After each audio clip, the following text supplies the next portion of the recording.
This is the Authority Company podcast, conversations with leaders that are designing our future. Well, I'm Joe Pardavila, and my guest today is Rick Tollakson, CEO of Hubbell Realty Company. For more than 2 decades, Rick has helped shape Hubbell into one of Iowa's leading real estate organizations. Under his leadership, the company became known for its extreme builds, including homes featured on Extreme Makeover Home Edition.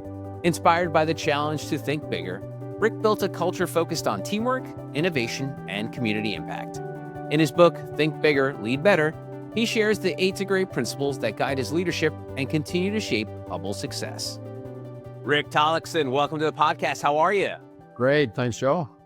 Great. I'm glad you're here. And I can't wait to talk about Sister Stella Neill. We're going to get to that in a minute. But I want to talk about your amazing journey of how you got here. And obviously, you write a lot about it in the book. Now, you stepped into the CEO role after Jim Hubbell, who held that position for more than 20 years.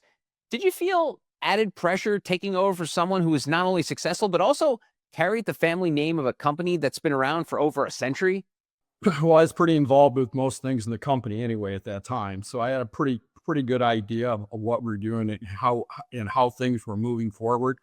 And I had an excellent relationship with Jim Hubbell, and that allowed he stayed around for a while. It's not like he disappeared, and we had a lot of communication, and things just moved quickly forward. And what kind of advice do you give to someone who's been in your case, where not only are you succeeding this gentleman, but also their name's on the building? What kind of advice do you give to folks that have maybe that added pressure of filling those shoes of essentially is like, not only are you taking over the office, but you're almost like grabbing a hold of the name? Yes, and in Des Moines, Iowa, this name's pretty historic as well, and so there's a lot of responsibility doing that. You have a responsibility not only to your associates but to the community at large, and we take that quite seriously. And you learned the idiom of think bigger from Sister Stella Neill. We'll get into her now. Right. But I'm out of curiosity, is there kind of hesitancy in keeping in this sort of theme of the conversation about when you're taking this role of thinking bigger and worrying about people being like, whoa, Rick, we thinking bigger. We're doing pretty good. What do you mean think bigger? Before we get into the genesis of think bigger, were you concerned about that, about bringing in these like big ideas to a well-established company? No, I'd already been doing that previously, so probably not as big as what I was challenged to do with Sister Stella, but it really kind of pushed my boundaries a little bit and how far I can think.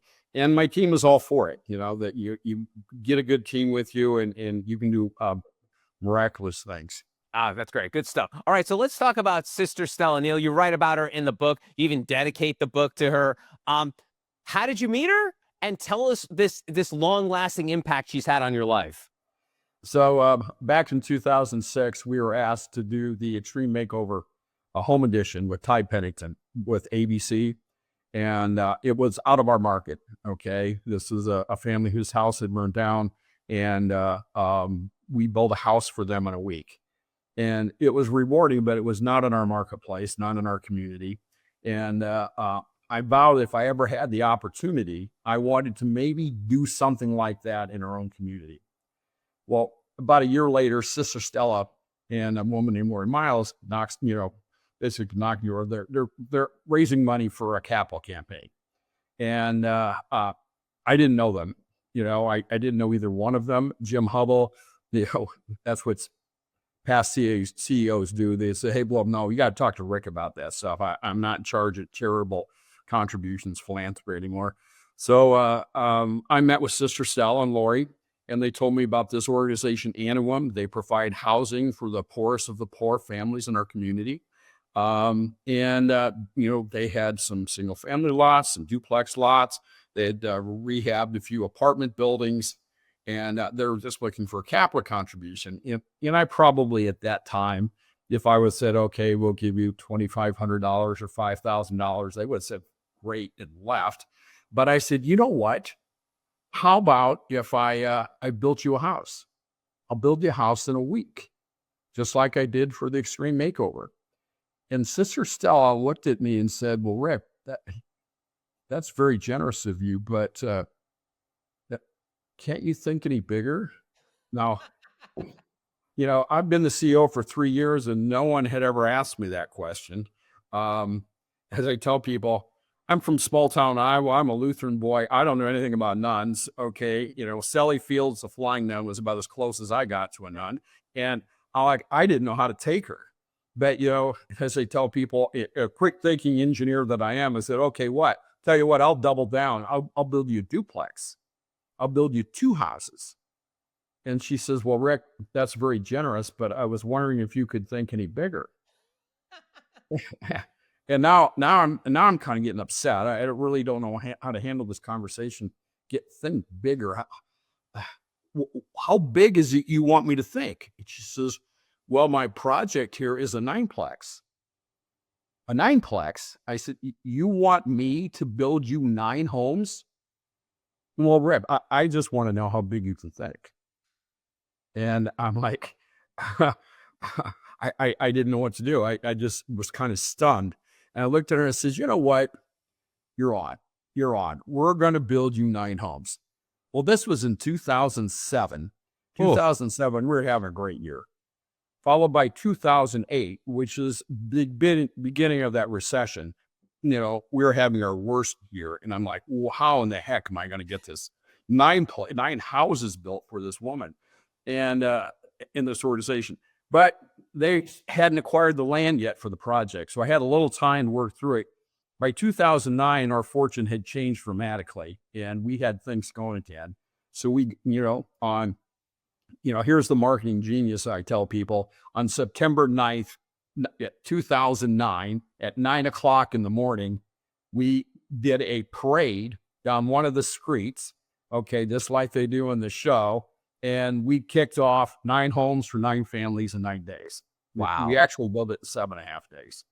Remarkable. What a great story. And I have to ask, because I don't know if maybe you thought about this, what if Sister Stella wasn't a sister? Like, what if she wasn't? Would you even have humored her? I'm not sure. I suppose her being a sister had, put a different spin on it. Yeah. But the reality is I'd never been challenged by anybody, period.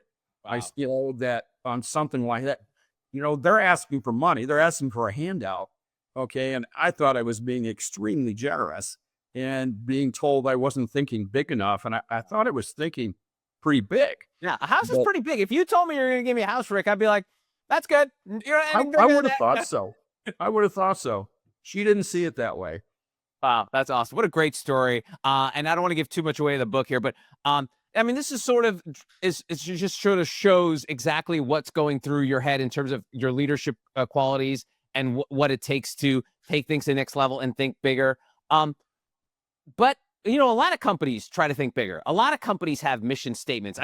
Famously, Enron had values and mission statements. Mm-hmm. We all know how that turned out, Rick. Right. So how do you take those mission statements that either live on a pretty wall, that maybe they got, someone actually told me a story where a company put their values on their floor and they were like, wait a minute, so you're walking over your values? So people find different ways to put their values. So, but how do you take those that are on a poster, on a little card, maybe you got them up in the bathroom? How do you actually do that and put it in action day to day? Well, for me, the action was, my principles were A to great. And so within our company, you can talk to anybody in our company and, they will know what A to great is. Now, I can go through the A to great with you, but, there's only one that they can remember every time. And that's number 8, which is to have fun. They all remember that, that I said I want them to always have fun. And they remind me of that all the time. Hey, we're out for number 8. We're out to have fun. But what you do is I put together, my H grade principles that are basically a cultural vision for the company. And I met with them constantly. I talked about it all the time. And you do it through stories. I think that's the easiest way to communicate that people will remember. I always include the Sister Stella as part of our mission statement to enrich the quality of life in our communities. That's how we give back, and we've done a lot of extreme builds since then. So we have constant stories to talk about. And it's that constant communication with your team, reminding them this is what the vision is for the company. That's great. And so talking about this team and putting it together, in the book, you say every business rises and falls on the strength of its teams. So what do you look for when identifying these passionate associates? The word passion is very important to you. And I always find this is probably the toughest thing for hiring managers and HR people to deal with, because everything looks, everyone can look great on paper, but passion, man, that's really hard to put in a resume. What's that like software they use to like find the right resumes? Like, I don't know if you can find passion in that. So No. how do you do it? We probably are no more successful at it than anyone else. It may result in some turnover, but I think, if you get somebody, and maybe you can just see a spark in them during the interview with something in their history says this person wants to be successful and is passionate about their job. If you provide the culture around them that helps them grow professionally, that's really what separates those from that succeed and those that don't succeed. Certainly we do not have the secret sauce and how I can find a passionate person. You won't know until they start working. And even after a couple of years, the person that was passionate, stuff happens. Okay. Life changes and they may not be as passionate as they were for a variety of reasons. But, our goal is to create a culture where, that passion can thrive. Another one you use a lot is empathy. And you emphasize that empathy is a learned skill, not a natural one. And so I often joke, Rick, that it took a global pandemic for leaders to learn the word empathy. All of a sudden, like, yes, oh, yes, I am an empathetic leader. I understand the struggles of all these mortal human beings.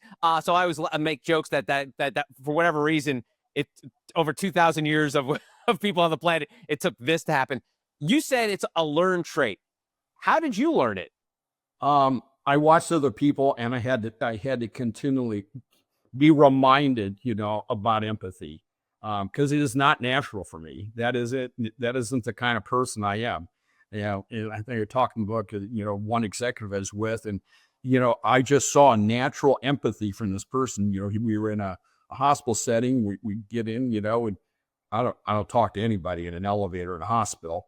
He did. I mean, it was like, this was his little sister in the hospital. And oh my God, I'm so sorry what you're going through. And we're on our way to a meeting to talk about, instruction stuff and whatever. And, I just saw this, you can really, if you work at it, you can be empathetic. You can demonstrate empathy. I think we all have it inside, but generally most of us are not taught not to show it, to display it in any way. And you credit a lot of Hubbell's success to having the team members having an entrepreneurial attitude, or I think people shorthand call it intrapreneurs, having sort of like this mindset of being an entrepreneur, but working within a company and working within a team. But sometimes that can be tricky because, as you know, with entrepreneurs, Rick, you probably deal with them a lot. They're willing to take big swings. And when you're part of a corporate culture with a couple hundred employees, not all 200 employees can be taking big swings. So how do you thread that needle of having your people embrace that entrepreneurial mindset, but not like the extreme parts of the entrepreneurial mindset? I think I demonstrate to them, where entrepreneurship meant to me. I mean, when I started with the company, we were probably in 3 primary businesses. We now have 18 different businesses. Okay. And a lot of those come from looking at opportunities. Okay. And how can we take advantage of those opportunities? And they have saw it in action, how I look at it, and a lot of things they've come up with and they've done. And it's just part of that culture again. The biggest part about entrepreneurial culture is let people know you're going to fail. I mean, that's the most difficult thing. When I tell the stories, I have to tell stories about, not all my successes. I have to talk about, well, you probably didn't know that we tried this business and we tried this business. And I could see them looking at me like, what were you thinking? Well, there was a reason for everything we did. It wasn't like totally crazy, but without any reference point, it does sound crazy. Yeah, and it's funny because you talk about, this book is warts and all. You talk about the failed projects like the ventures in Florida and in retail development. Yes. Let me ask you this. So you're still working for the company. Was that something where like some people around the office like, hey, Rick, maybe don't mention that thing that happened in Florida, or was it important to you to mention the stuff that just doesn't work? Because as we all know, no matter how big a company successful is, there are going to be some failures along the way. Yeah, and I think it's if you're gonna encourage an entrepreneurial spirit within your an attitude within your company, you have to let people know that failure happens. We understand it. Uh, that doesn't mean we like it and love it, but we know that it's just part of the process. And I want them to feel that that they can take risks. And as long as the idea originally is vetted out, we're behind it. If it fails, it fails. We all bought in. We're all in this together. That's great. No, good stuff. And on the subject of entrepreneurship, clearly FM Hubbell's story inspires you to this day. What part of his like entrepreneurial legacy kind of sticks with you? Because again, he had to take a lot of risks and became a huge figure. I mean, almost a super rock star in Iowa. Tell me about like how his journey influences you today. I think with FM Hubbell, again, like so much of everything we do, he saw opportunities and he just went after them. I mean, we're the real estate part of his world. He created an Equitable Iowa insurance company, which was a huge insurance company. But he also, I kid people, I said he kind of played a monopoly game. He owned waterworks, he owned the railroad, and from what I can tell, he owned the railroad, but he didn't make any money at the railroad. I would say it was probably a lifestyle thing for him, but it wasn't like, hey, this is a great success. And owning the waterworks, you would have thought would have been great, but the city of Des Moines didn't really appreciate the fact that one person owned all the waterworks in Des Moines. So he ended up selling that to the city, but he works around it. So he took a lot of chances. He had a lot of success. He had a number of failures, and he just moved on from them. That's good. Good stuff. So early in the conversation, we talked about Sister Stella and how you got involved in that incredible project. But that didn't stop you. I mean, you have continued through the years now working with organizations like Easter Seals, Ronald McDonald House. Tell me about the importance of those partnerships to why Hubbell's reputation is so stellar. When you figured out how you can do something like do an extreme build and build a project in a week, which takes a huge amount of cooperation with your trade partners and a lot of great projects. I mean, our schedules, we're 24/7, and the schedule is broken down into 15-minute increments. And so it's, as I tell people, it's also the most cost inefficient way to build anything. Because, I've got a crew of people, maybe 20, 30 people, sitting in the parking lot waiting to start. Okay. And then boom, they're in there for a few hours doing all the drywall, for example, at one time. And so for us, it's important to our associates, and it's important to the community that we give back at such a high level. And it's important to me.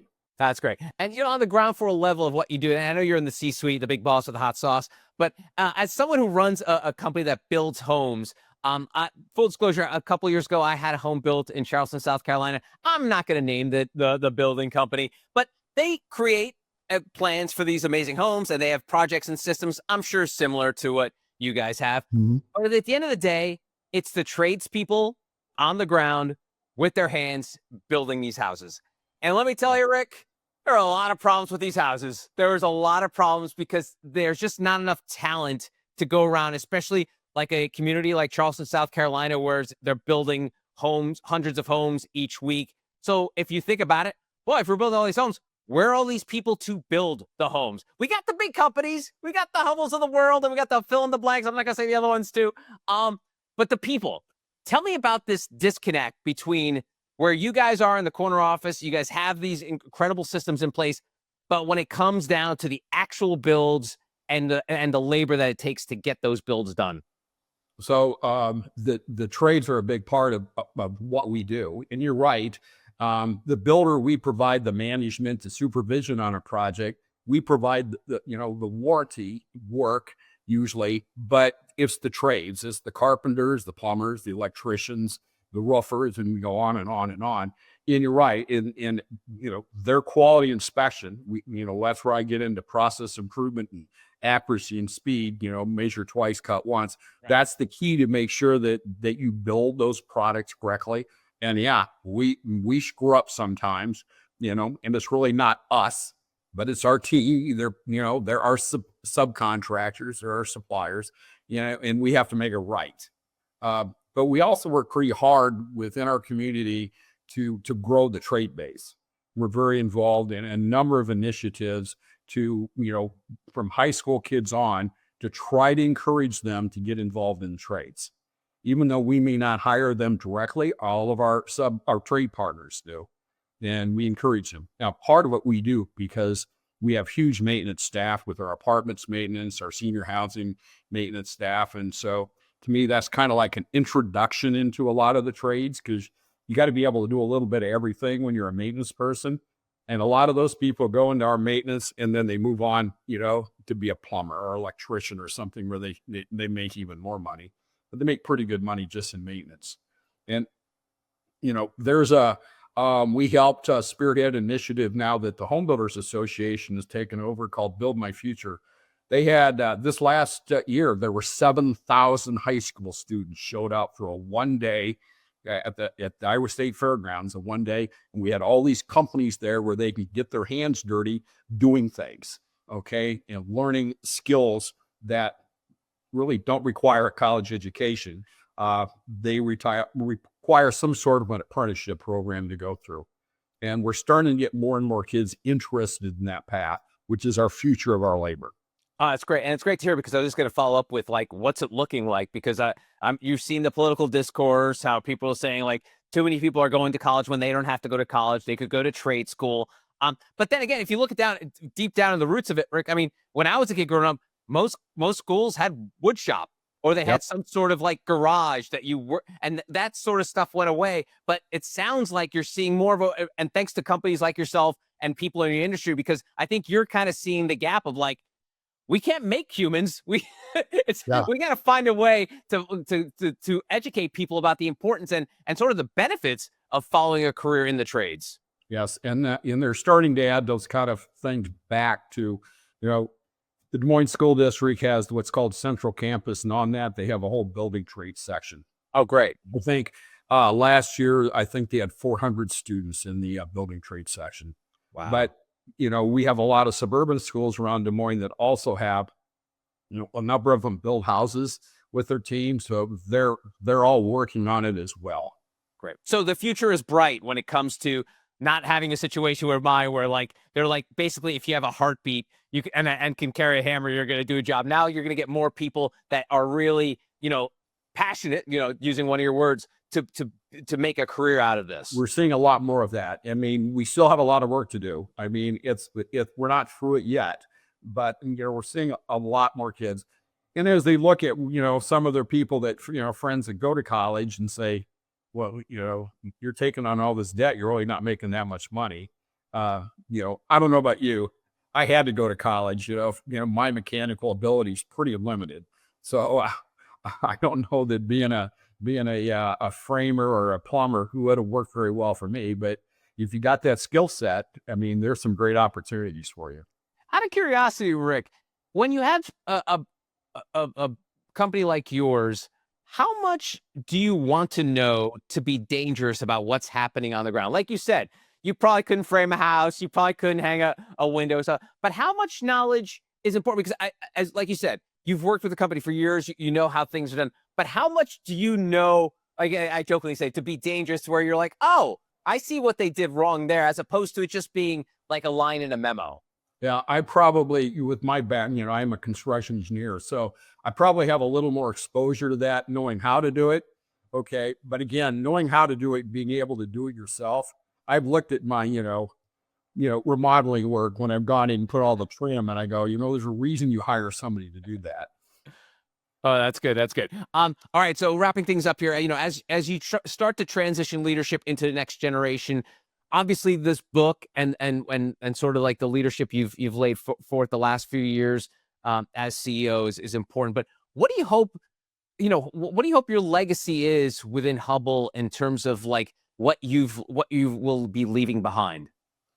Well, I hope the culture vision that I've laid out in Eight to Great stays with the company, and they keep utilizing it to expand into, geographic expansion and business expansions, and take advantages of the many opportunities that are around us. And I hope that continues. I hope it just doesn't stop. And and I think it will. I think that the team knows how to look for opportunities, and they go after them. Awesome. And if you could sum up the biggest lesson of the book and the idea of thinking bigger, what would that be? Like, after someone has gone through the book and set it down, what do you hope resonates with them the most? Well, a couple things. I hope they look at it and say, if I asked you to create a culture vision for your company, here's what I did. That you would be able to sit down and do that. I gave 8 different ideas. You might only want 4, or you may want 12. I don't know. Okay. And as I end the book, and I tell people all the time, remember, it's just not that hard. Okay. And I say that to my team a lot. That's really not to be condescending. It's me. Don't make something more difficult than what it is. Okay. Really, what we're doing is pretty simple. People have been doing it for a long time. Okay. Don't make something more than what it is. Yeah. Okay. Just roll up your sleeves and get after it, and you'll get it done. I think that's so tough, Rick, because I think a lot of people, especially in the white collar world, have to find ways to justify their existence or their role in the company. And they're like, Rick, it can't be easy. If not, I'd be out of a job. So it's, in a way, you have to sort of work around that self-defense mechanism people have when it comes to being part of a corporate culture. Yeah, our culture is, if there's plenty to do, and there's plenty of opportunities out there. And if this one's easy for you, I got plenty to add on. Okay, I'm not lacking for my own ideas of other things we can jump into. So I've never had anybody come to me and say, I'm bored and I'm looking for something to do. Good. That's good to hear. All right, Rick. I always wrap up these conversations taking folks behind the dedication of the book. And we kind of alluded to it, but you dedicate this book to Sister Stella Neill for challenging me to think bigger, and to Jim Hubbell, who gave me the opportunity to lead this amazing Hubbell team. So tell me about this connection, because I think to most people, if they don't read the book, Rick, they'd be like, wait a minute. You're dedicating the book to a sister and to a CEO of a company. Tell me why it was important to dedicate the book to both of them. Because, I would say my trajectory for the company changed dramatically when Sister Stella challenged me to think bigger than I was. And even to this day, I'm constantly looking and saying, okay, Rick, is that all the bigger you can think? You should have thought bigger. You could have gone bigger. You could have done more. And, that drives me. And hopefully it drives a lot of our associates. And if you look at the book, remember, there was nothing in my past that said, I want to run Hubbell Realty Company. That was not, a written goal someplace that I put down. I was fairly successful in, what I was doing. And Jim Hubbell said to me, I want you to run the company and I want to retire. And I don't blame him. Okay. So he met my goals. I tell people, for all the goals in my life that I should have met, retiring at 55 is one of them I blew. I didn't even come close. Well, that's all right. You're not a failure, Rick. You've done pretty good in your life. I lied. I have one more thing to read, because we bring up this idea of Jim Hubbell, passing the torch to you. And you see this happen a lot of times in terms of passing the torch down to people. I mean, famously, we talked about the Disney company later. Like, Robert Iger had the darndest time to pass things off, at one point making it seem like no one on this green earth could replace me.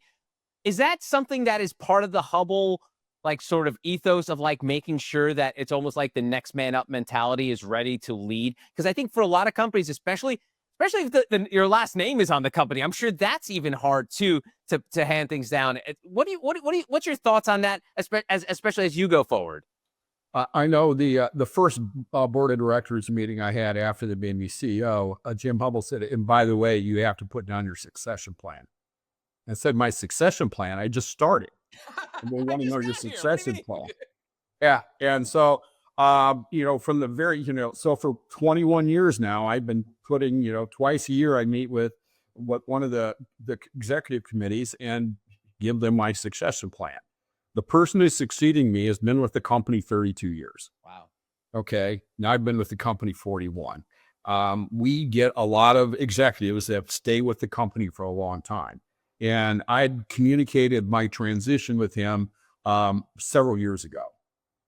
And I said, you could still blow it. Okay. But as long as you don't, this is your trajectory.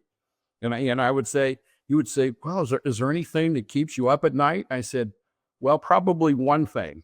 We're going to get to the finish line. You're going to look at me and says, Rick, I've changed my mind. I don't want to do it. Okay. Well, I wouldn't do that. Yeah. That's what everybody says until they do it. So I said, yeah, sometimes that will keep me up at night, but I'm pretty sure that we got a pretty seamless transition, and we've been doing it over a fairly long period of time. But how do you handle the ego side of leadership? Most successful leaders have a little touch of ego. How do you manage that when it comes to planning for succession? You do have to work with that. I mean, and I told people, and I'm sure Jim had to do it as well. I mean, and you just have to do it. I mean, it will not work if your ego gets in the way. And part of my transition is, may seem a little weird, but for me, I just made myself less available to people to communicate with. So they had to go to Kyle, my successor, to get questions answered. I was difficult to get a hold of. I wasn't in the office. They couldn't find me that easily. They had to go to Kyle. And so, if Kyle had an issue, he could contact me. But, I wanted him to handle the problems. Okay. Did he always handle them the way I would have handled? Probably not, but that's okay. I'm sure I didn't do it the same way Jim would have done it either. Okay. You just accept it because it doesn't really impact anything. And you're right. You just have to put your ego aside. Yeah, great succession advice for folks. And this book is loaded with tons of advice. Think bigger, lead better. 8 to Great Principles for Organizational Success. His name is Rick Tollakson. Rick, thanks so much for your time. I really appreciate it. You bet. Thanks, Joe. And that's going to do it for this episode. If you want to find out more information about Rick and our other amazing authors, go to theauthoritycompany.com.